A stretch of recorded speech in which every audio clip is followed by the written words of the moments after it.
Welcome to the official Guns Up Nation podcast, the premier voice for the fearless fans of Raiderland. He breaks. Oh, he's the one! Red Raider, unbelievable! The Scarlet and Black are back on the final Bullet Club, and they hail from Lubbock, Texas. Let's meet today's hosts.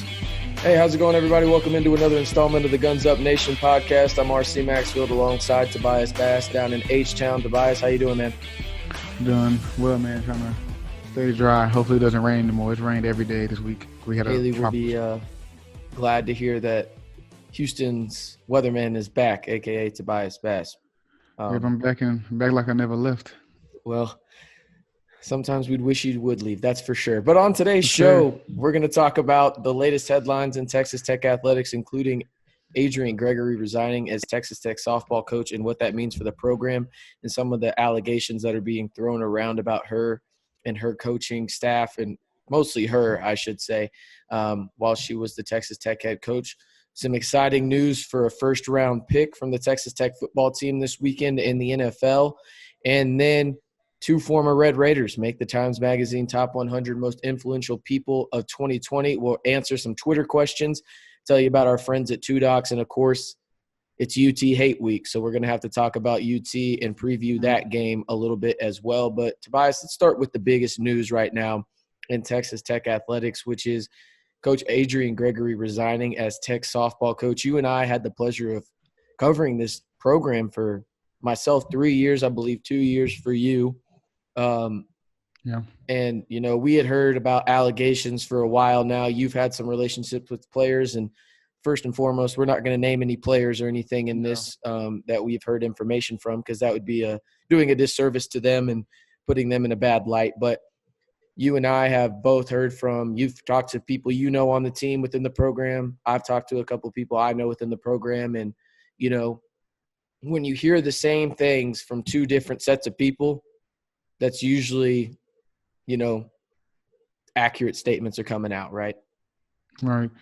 Yeah, I talked to a player, and she kind of told me, you know, everything that you read was true. You know, she was even telling me that some of the girls, they even have to go to counseling because of some of the stuff that they like. You know, athletes, they should probably go to counseling anyway, because they deal with a lot of it's stressful. just, you know, stuff. You know, it's very stressful. But she was saying one of the big things that why she even goes to therapy, she goes every week, is because of how she's like being treated. And she's not the only one. She said there's been several of the girls on the team, they go to therapy weekly because of how they've been treated. She said there's been some racist remarks that have been said, you know, and nothing ever got done about it. It was just like, oh, it is what it is. You know, she said it or they did it, and then this is just like, oh, well, it is what it is. They just have to just kind of move on for it. Then, you know, as an athlete, they really can't say anything, because you say anything, you know, your playing time is decreased. You know, there's other ways they can get you to be quiet. So, yeah, I mean, on those racist remarks, the person that I talked to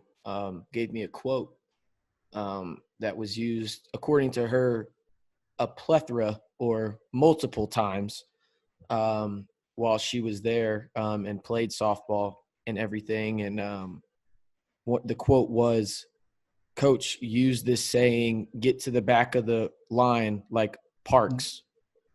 yeah. And at first I didn't get it. I'm not going to lie. I was completely oblivious to this, Tobias. I didn't get it. And then I was like, oh my God, she's talking about Rosa Parks. Yeah. Like that's how oblivious and naive I was for a split second. And when you hear things like that, especially, you know, there's never a great time for this to come out. But especially right now for Texas Tech, you know, we just got over, not really over, but the media coverage and everything like that is slowly starting to decrease on Marlene Stallings and what was going on in the women's basketball program. And, you know, Kirby Hocutt came out and said that he's going to issue a zero tolerance policy, which probably should have been in effect anyway. But hey, at least it's in effect now. And I think, you know, logical people can put two and two together and figure out what this is about when it comes to Coach Gregory.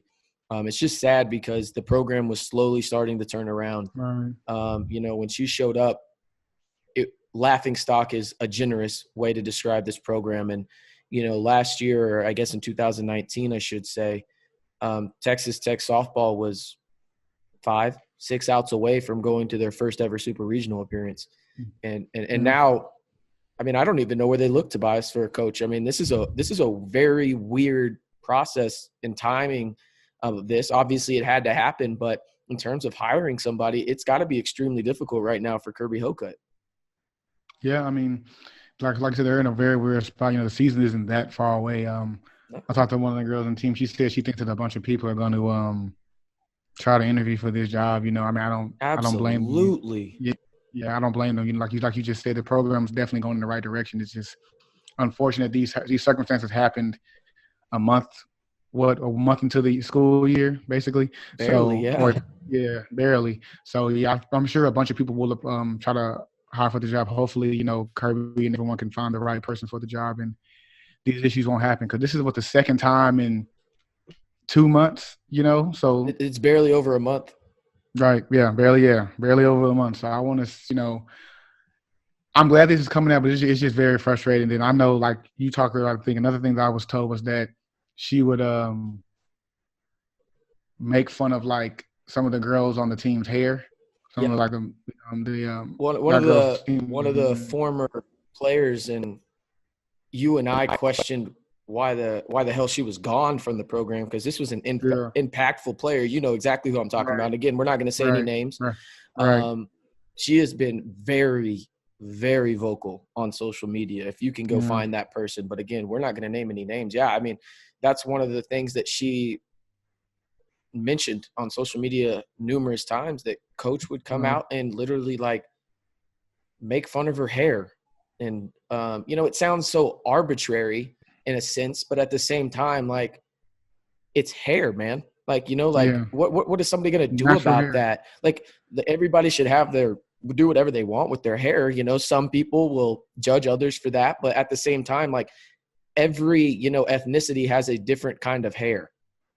You know, that's just how it is. Like, you shouldn't be punished for that or be made fun of for that. You know what I mean? Right. I mean, that's like their natural, you know, that's their natural hair. Natural hair is beautiful. And, you know, she's making fun of that. That's just, you know, that's just a whole different can of worms I don't even want to get to right now about that. But yeah, it's just, like you said, that's their natural hair. You know, that's how they naturally, that comes with them. You know what I'm saying? Like, that's naturally how their hair is. Why are you making fun of judging their hair? Yeah. No, and there was also physical allocations brought up by a former assistant coach. Yeah, this is going to get ugly, man.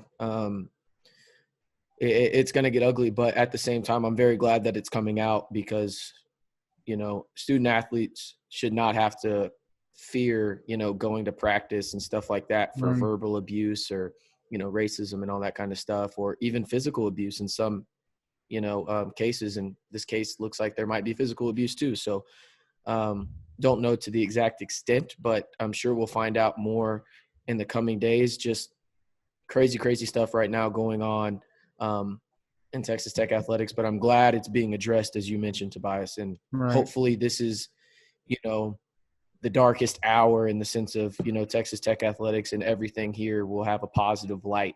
But it's going to be a one step forward kind of situation from here on out. Can't skip any steps in this kind of situation. But we'll move on in some more positive news, and we'll bring you more information about Texas Tech softball, because as Tobias mentioned, a lot of people are going to interview for this job. Yeah, and a lot of talented people, because this Texas Tech by no means they're not Oklahoma in softball. You know, Oklahoma is – I don't even know how to really describe them in softball, but other than just a powerhouse. Yeah, they're great. But Texas Tech is slowly starting to get into that second, you know, tier of Big 12 teams, you know, and it took them a long time. And if they get the right person in here, and again, everybody's saying, no, it's difficult to recruit to Lubbock.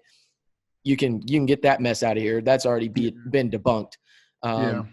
This softball program's in a really good place, and a lot of people don't realize this either.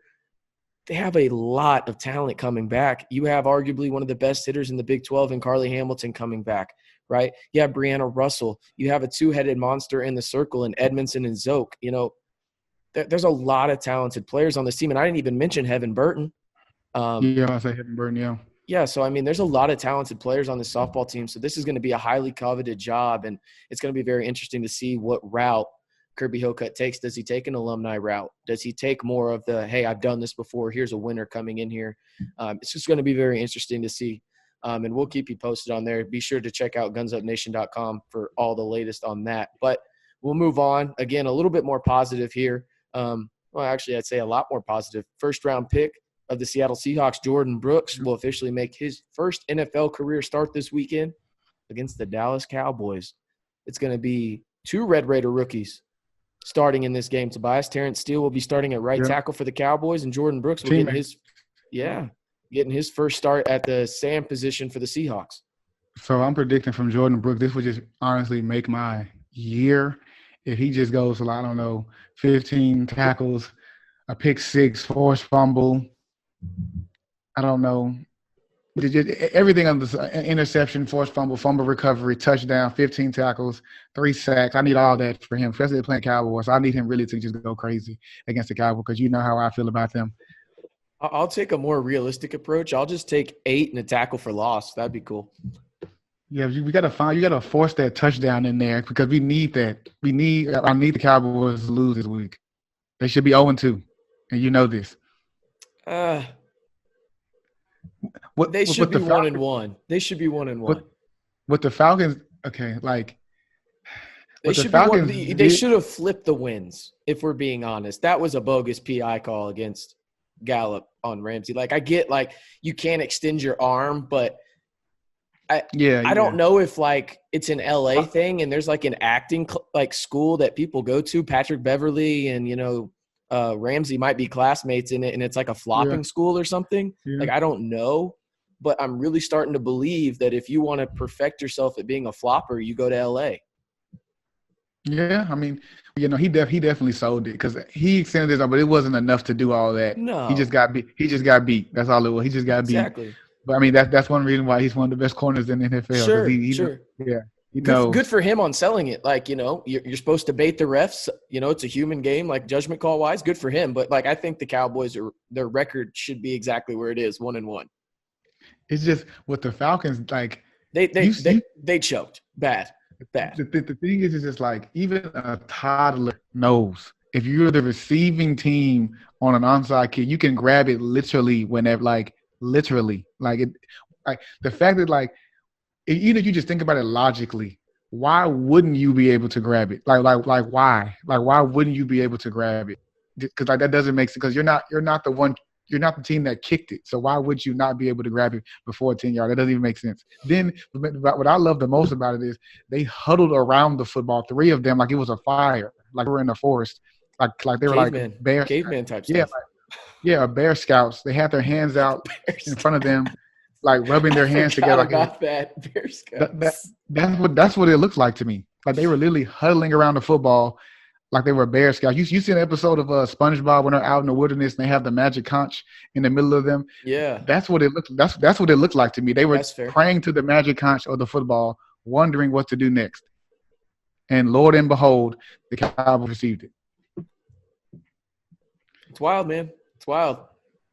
R.I.P. to Dan Quinn. He ain't going to be Atlanta's head coach much longer. Oh yeah, you could argue because it should have been gone, but he should have been fired.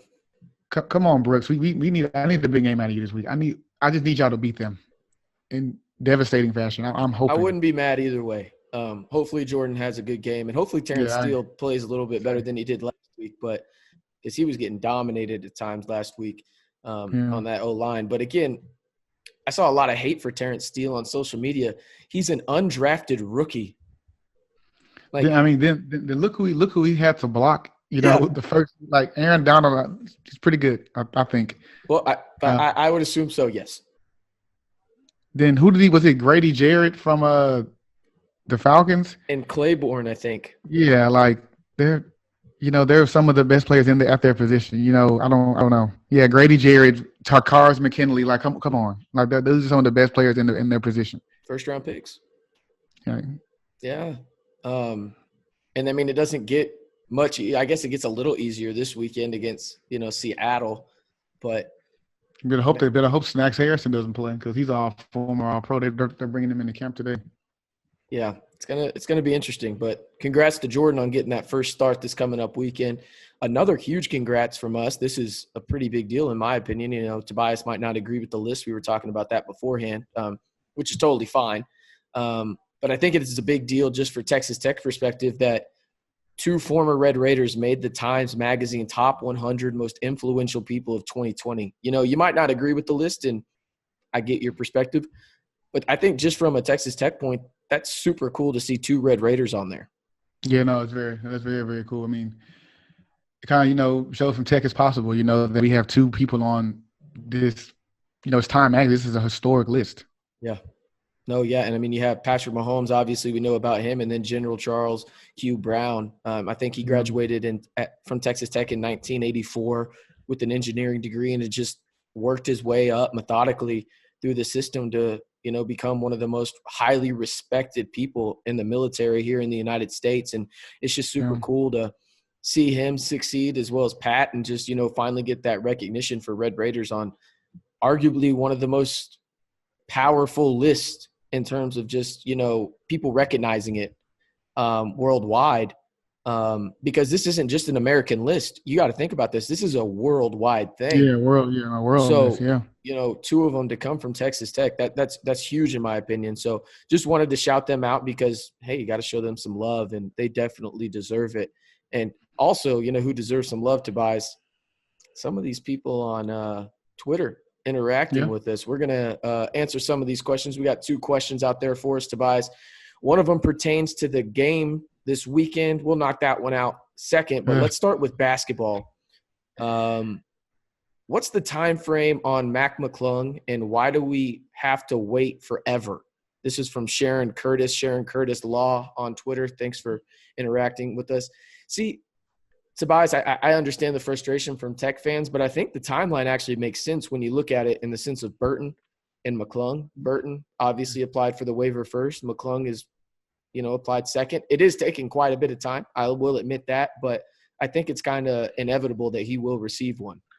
Well, I think I agree. I think that he will, but also, they moved it back. They moved back the start date, till November. So that gives them a little extra time, to do these things. Obviously when you push things back, that gives you more leeway to, decisions are going to obviously just get made later. Then, like I said, they kind of just figured out when they were going to play like a week ago. Yeah, it's going to be bubbles in Orlando. Yeah, exactly. So, obviously, the waiver is very important to Tech fans, and obviously the McClung family, he obviously wants to play. But, a week ago, literally, the NCAA as a whole, they had bigger fish. If I had to figure out how are we even going to play the sport, so let alone, getting people waivers. So I agree that it is frustrating, but give it a little bit more time. Like I said, we're only September 24th. 24th. We have 2 months basically. Month and a half, basically. So yeah, if I was a Tech fan, I'd probably start panicking. Halloween. Yeah, I was gonna say a little bit before that, just because technically, the quote unquote training camp or whatnot opens up about a month before. But yeah, I think that's a good timeline. The 3rd or 4th week of October, I'd probably start panicking a little bit. And I'd really, really start to panic if it gets to like November 7th and we haven't heard anything. Oh, yeah. Because right now, like you said, the NCAA, they have much bigger priorities than giving Matt McClung a waiver. One of those priorities is how the hell is the schedule going to work? How many non-conference games are these people going to play? There's a lot of things going on right now. There's some people out there saying, oh, we're going to play 15 non-conference games. There's others saying 8. Like, are they going to meet in the middle? How is this going to work? Are you going to have to go into a bubble for a certain amount of time just to play non-conference games? Like, how is this all going to work? So McClung is kind of, not even on the back burner. It's like, 17 stoves away from their priority list. And then, like you said, you're trying to figure out how many games people are going to play, where they're going to be. Then, they also have to work with the schools themselves, because I know by November 25th, over 76% of schools will be out. Like, they're not coming back. Like Texas Tech is one of them. Yeah, they're one of them. So, they're trying to figure out, okay, well, is this kid going to be in school, but is this university not going to be in school? How can we get these group of guys in the bubble, but this group over here? Because, they're trying to do it geographically, like where schools are located. So, if Cincinnati's in a bubble Cincinnati's out of school, but I'm just speaking hypothetically. Ohio State is not. How does that work? You know what I mean? Because they're geographically they're close together, but how do you get it to work with the school? Because school comes first, and they have to plan that out. Because you're dealing with not just the coaches, you're dealing with the whole board of of the whole entire school. So you have to deal with other things. Yeah, it's going to be interesting, but I think Tobias agrees with me when I say this. I wouldn't worry about it. McClung is going to get the waiver. I think their success rate right now is like 99% or like 97% in terms of granting waivers for immediate eligibility, which makes sense. I mean, it's 2020, COVID, all that kind of stuff. Yeah, it makes sense, but I think it's got like a 90. It's between 96 and 99% accepted in terms. Yeah, I like his chances a lot. Yeah, I'll take it. And it does help that he's already practicing with the team a lot. Right. But I will say this about Burton. Do not be surprised if Mac McClung, when he does get his waiver, Burton got his waiver. I don't know if Burton will play this year. I will say that right now. Yeah. Everything that I have been told from sources within the basketball program, Burton is adamant with Coach Beard, and Coach Beard is on the same page that he's going to redshirt this year to bulk up his body and work on his game, and then he's going to come back for next year and really just, take the Big 12 by storm, quote unquote. Yeah, I know some Pac-12 guys. A couple of USC players are doing the same. They're not even going to try to get the waiver. They just want to sit out in the red shirt anyway. So they're just going to just wait until next year and play. Yeah, and Burton's kind of different. He did get the waiver, but from what I understand, he's not going to try and play. Obviously, things can change. Let's say that Mac McClung is in that 3% that doesn't get the waiver. Burton's going to have to play. But I think all accounts and the people that are close to the situation and everything like that, and what we've been told, McClung's going to get this waiver. It's just inevitable. It's just a matter of time at this point. But we do appreciate the question. Sharon Curtis Law on Twitter. Be sure to go give her a follow. And then, Tobias, you know who else the people should go follow? Who? They should go follow Two Docs.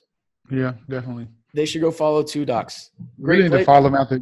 Yeah, you really need to follow them after what could happen this weekend. Yeah. If you want a good place to go watch the game and just drown your sorrows potentially with great beer and some friends and social distancing, obviously, Two Docs is the place to go.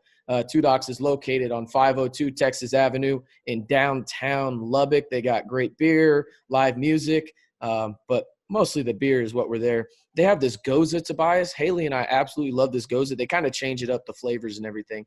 But the Goza there, that's the go-to. Get the Goza. Get the Goza, no doubt. And then they got this great taco truck selection. Like, it's different every day, but it seems like they never miss on the taco trucks down at Two Docs. Yeah, taco truck or just food trucks in general. Food truck, yeah. They just never miss, it seems like, out there. And, again, you can go see Two Docs in person or on their website, twodocsbrewing.com. And if you go online right now and you have an order of over $49 and you use the promo code GUNSUP, you get free shipping on your order. Again, use the code GUNSUP and get free shipping on orders of $49 or more. Go see our friends down at Two Docs and support a local business. And be sure to tell them Guns Up Nation sent you. It's preview time, Tobias. Oh, dear Lord. Oh, dear Lord. You want to start or me? I mean, I think my reaction in the video is kind of telling how I feel about this game right now.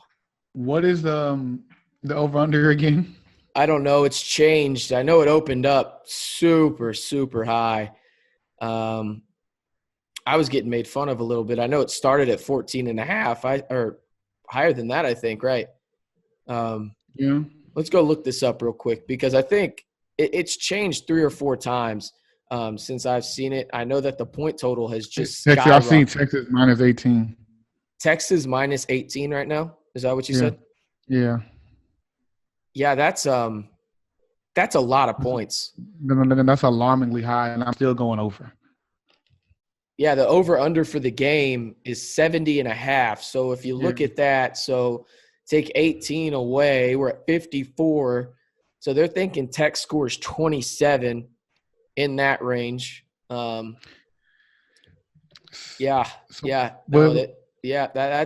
rough. So it looks like it's going to be like a 45-27 game. That's kind of what they're predicting. So in 2 days, it went up 4. It was minus 14, September 20th at 1:49 p.m. Today is September 22nd. Is minus 18.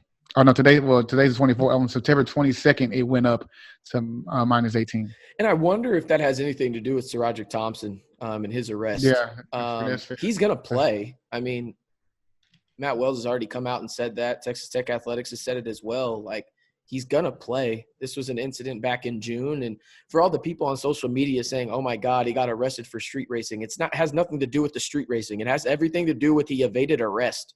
Like, you're going to get arrested when you evade arrest. Like, you're going to have a warrant out for you. I don't care who you are. Yeah, exactly. That's the big deal. Like, street racing, okay, like, I'm with you in the sense, like, you probably shouldn't do it, but you shouldn't get arrested for it. But when you evade arrest – yeah, that's the big one. That's the big. That's a big one. That's a big one. And that's what Sir Roderick did. So that's a big deal. But I wonder if the line is changing because of that, and maybe Vegas odd makers think they can, get a couple extra bucks and a couple extra people to go in on this. Tobias, I don't want to sound like you sound like you're going to be the negative one on this show. So I'll try and spin some positive stuff, okay? And there's not a lot of positives, if we're being honest. We're going to try and keep this real the whole time, right? But I will say this, just looking at Texas, right, and looking at their numbers, obviously they've only played one game as well. The passing yards, that's the thing that got me was they had 481 passing yards, right? Mm-hmm. When you think of Texas historically, I don't know about you, but I think about running backs, Earl Campbell, Ricky Williams, all these guys, right? This might sound – and this might not be the time and place to say this, but I think Sam Ehlinger is really freaking good. Like, really good. I think he's underrated. His whole the perception I had of him has totally changed. Like, because when I first saw him at Texas, I was like, oh, my God, this guy is not even a great value version of Tim Tebow, right? Like, because that's what he was trying to be. And I watched the UTEP game, and again, granted, it's UTEP, but he was throwing dots. And to be fair, the UTEP defense, they looked just about as bad as Texas Tech did. So really, Tobias, let's talk about keys to the game real quick. Let's try and spin it positive, but at the same time, be brutally honest at the same time when we talk about this. What does Texas Tech have to do to go in there and compete with the Longhorns? Because right now when you look at that line of, minus 18, it's hard to envision a win. Obviously, crazier things have happened in college football and sports in general. But what do you think the most important aspect is for Texas Tech to go in there and compete with the Longhorns?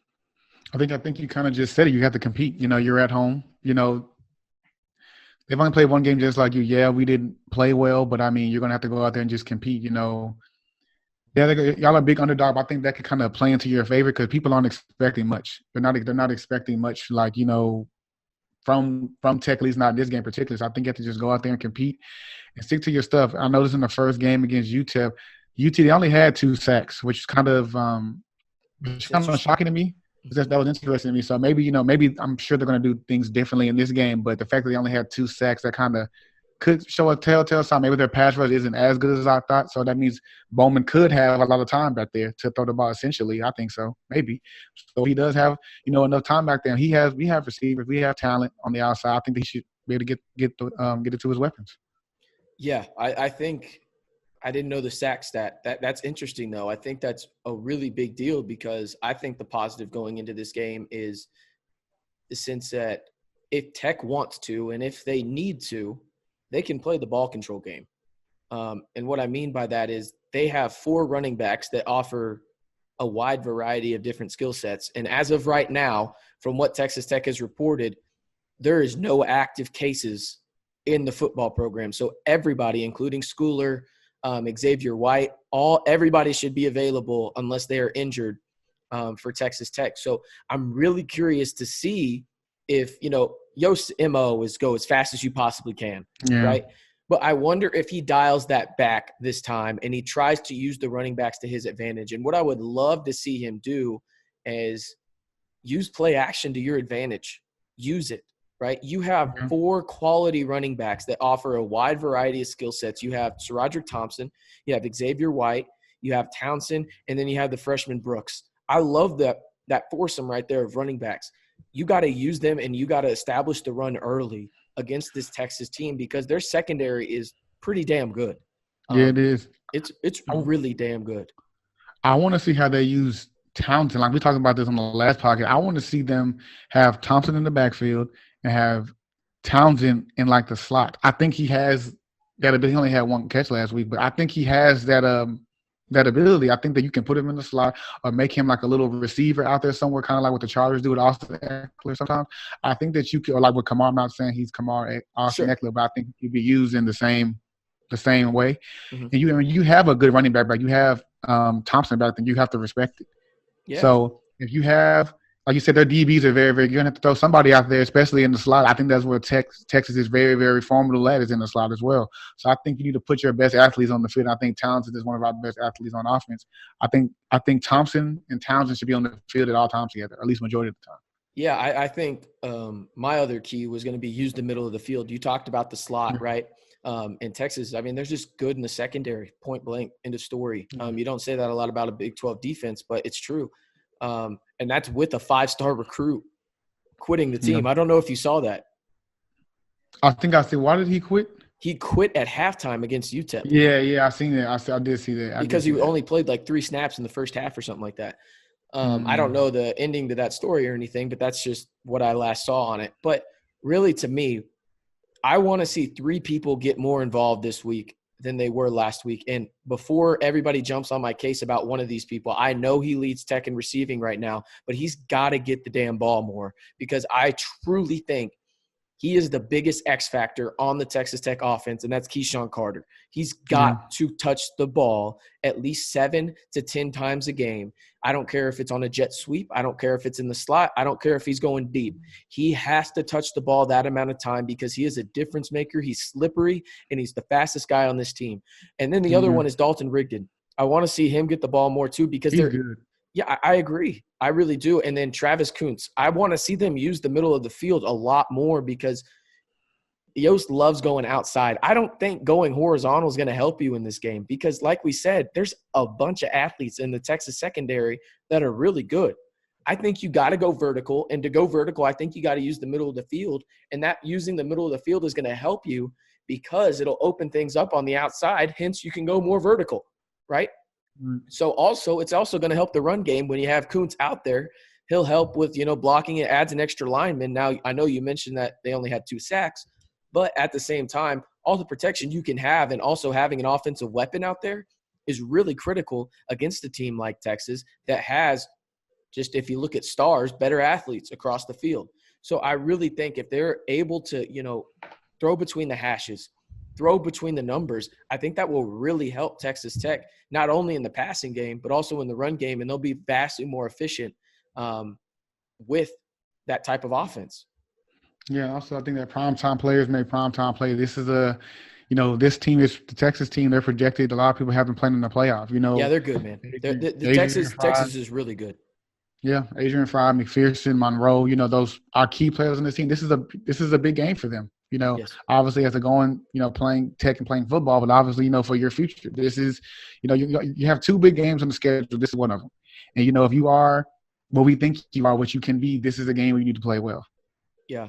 No, I think eye discipline is huge this game because Adrian Fry and McPherson had little to no eye discipline. I will say this. I'm really interested to see how the defensive line does against Texas because I think Texas has arguably the best offensive line in the Big 12. Maybe OU's is better. I mean, they have a top 10 pick at left tackle. He's a stud.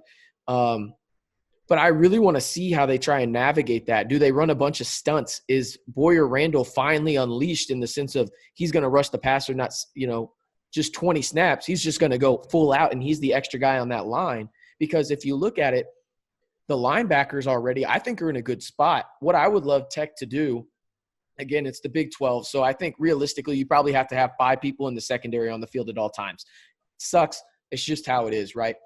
What I really want to see Texas Tech do is I want to see Boyer Randall basically – I want to see them run a 4-2-5 in a sense. I know they run a 3-3-4 or or a 3-3-5, excuse me. But really what I want to see is a 4-2-5. Boyer Randall basically being another defensive end on the opposite side of Eli Howard. And that way Hutchings and Bamsor, all those guys can just push right on the ball at the center of attack where it makes Ehlinger go outside. If you make Ehlinger go outside, I don't feel great about it. Don't twist my words here.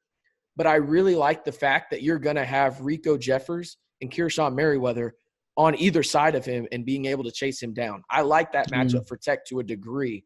Now, the problem is, how is the secondary going to hold up? And you talked about that. Those guys have to step up. Eye discipline is huge, and that's the part that scares me the most on the defensive side is that secondary going to be different this week? And there's no telltale signs that say, yes, it'll be different because they got absolutely destroyed by FBU or HBU, I should say. Yeah. Yeah, no, I agree. Our discipline is key. You know, like I said, they're going to have to just step up, though. I mean, you can't – if they play as bad as they played last week, UT is going to score – they're going to score 60, 70 points. That's just how it's going to be. Easily. You're going to be embarrassed at home.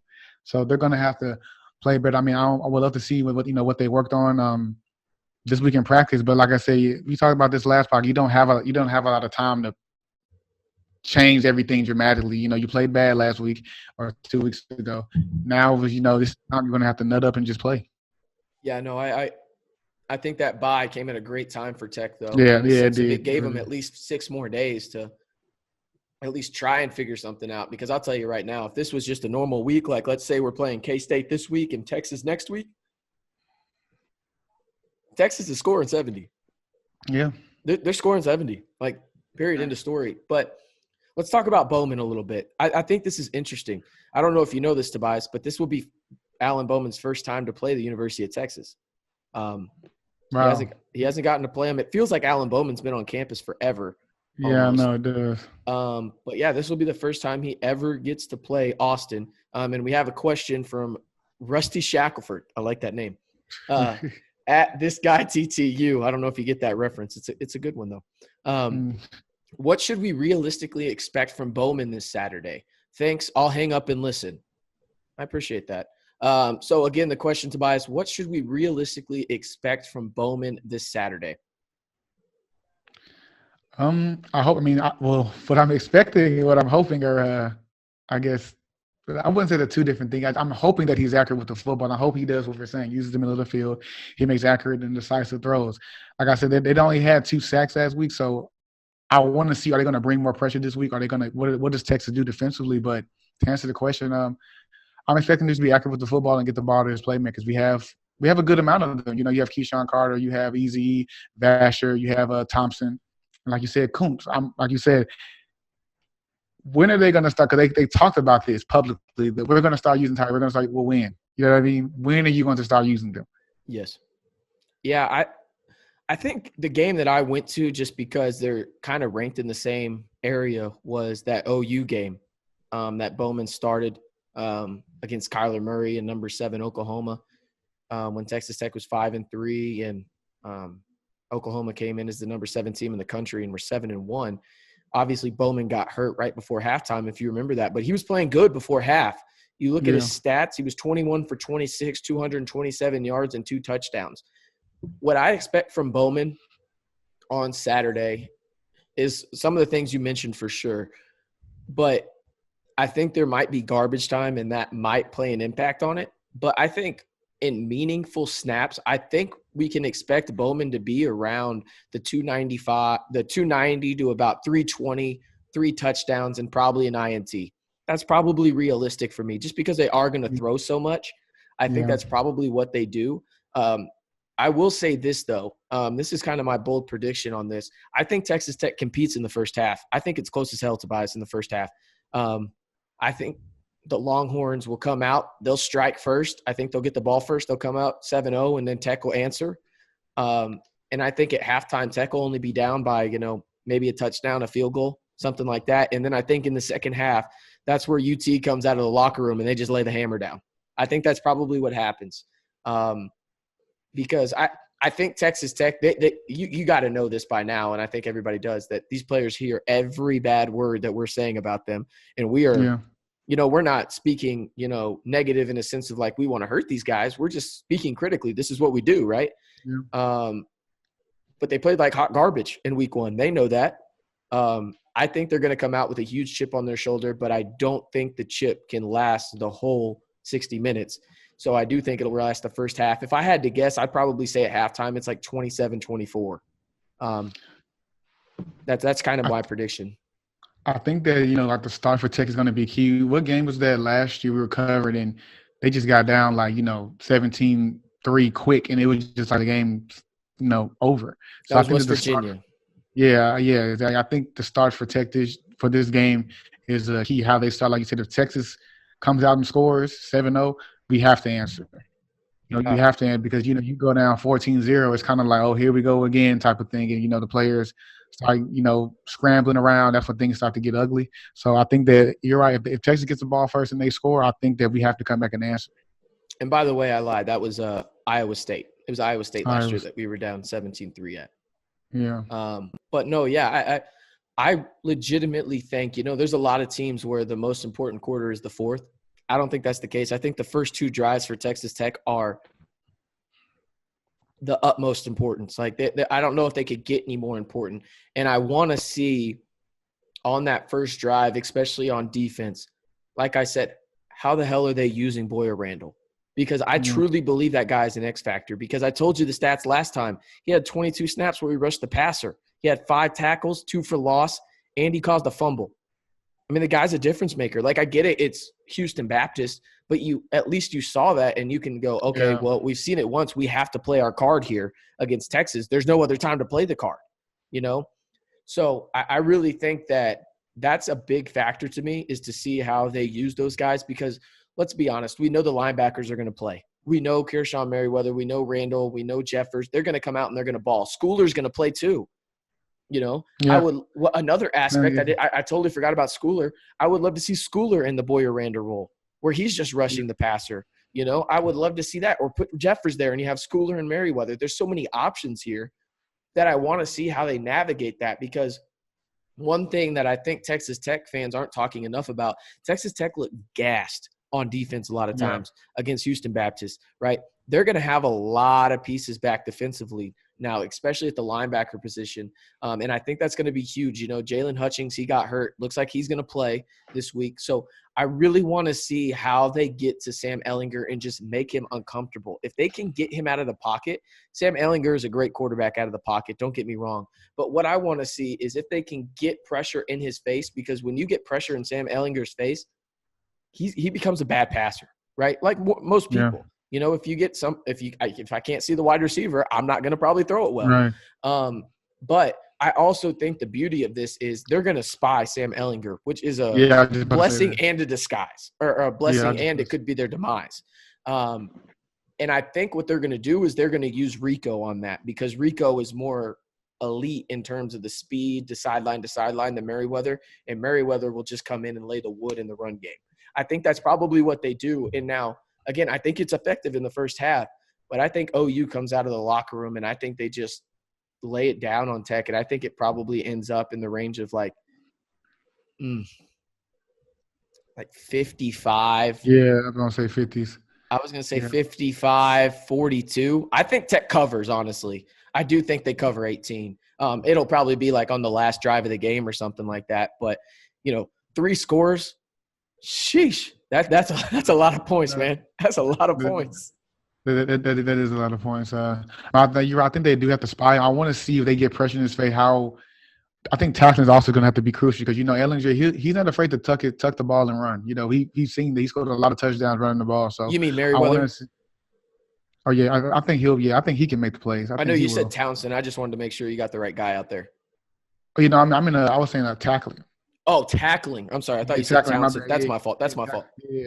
Yeah, but I think that tackling is just going to be crucial. Like I said, he's not afraid to lower his shoulder and run the ball. So if you're going to spy him, you're going to have to make that tackling open field. Like, I'm sorry. Like, he's not as athletic as, the OU quarterbacks we've seen, but he's pretty athletic. Oh, he's built like a truck. Yeah, I think you're going to have to tackle him like immediately because if he starts tucking the ball, he starts getting 60, 70 yards rushing, we're going to be in trouble. Oh, I mean, I think they're in trouble already, but no, I get what you're saying. So give me a score prediction real quick. I gave you mine. I think Tech does cover. I think it's probably going to be in the range of, and I'll give the exact score, 55-42. I think that's what it is.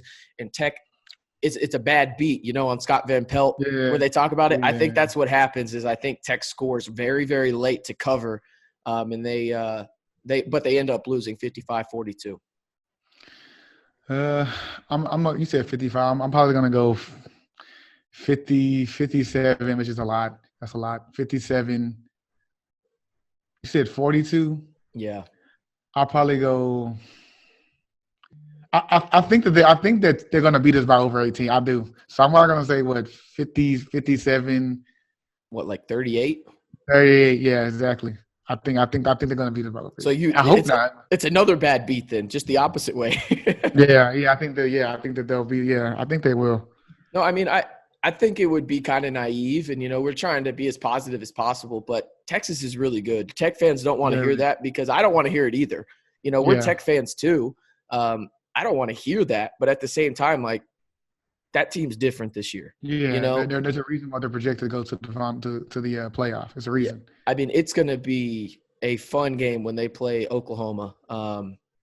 It's going to be really interesting to see, but I just want to see positive signs, Tobias.